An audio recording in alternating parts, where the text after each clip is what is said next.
அது எப்படி தாத்தா உங்க பல்லு மட்டும் சூப்பரா இருக்கு? என்கிட்ட ஆளும் வேலும் வச்சு நான் பல்லு விளக்குறேமா, அதுதான் இவ்வளவு உறுதியா இருக்கு. அப்படியா தாத்தா? தாத்தா தாத்தா நாங்க இப்பி நூடுல்ஸ் கூட வாங்குவோம் தாத்தா. என்னம்மா இப்பி நூடுல்ஸா? அதுதான் நீ நூடுல்ஸ் மாதிரியே இருக்க. அதெல்லாம் சாப்பிடக்கூடாது, அதெல்லாம் உடம்புக்கு நல்லது இல்ல. நீ காய்கறி, கீரை, ராகி இதெல்லாம் சாப்பிட்டாதான் உன் உடம்பு உறுதியா இருக்கும். ரொம்ப நாள் நீ உயிர் வாழ்வ. அப்படியா தாத்தா? ஆமா கண்ணு. ஏமா உனக்கு ஞாபகம் இருக்கா? 10 வருஷத்துக்கு முன்னாடி உன் பிள்ளைக்கு வயிற்று வலின்னு சொல்லி பச்சிலை கொடுத்தனே. ஓ, நல்ல ஞாபகம் இருக்குயா.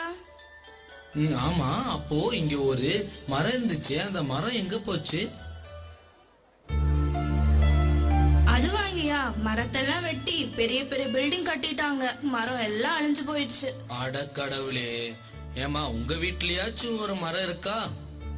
அது கூட விட்டு வைக்கலைங்கய்யா. இதோ பாருமா, இந்த மரத்தால எவ்வளவு நன்மை கிடைக்குது.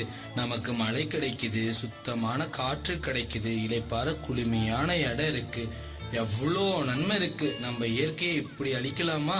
நீ கண்டிப்பா உன் வீட்டுல ஒரே ஒரு மரமாச்சும் வளர்க்கணுமா? சரிங்கய்யா, ஆனா என்கிட்ட மட்டும் சொல்லி என்ன பையன், எல்லாத்துக்கிட்டையும் சொல்லணும்ல. இப்போ நம்ம 3 பேரும் முயற்சி செய்வோமா? நம்மள பார்த்து எல்லாருமே மரம் நடுவாங்க.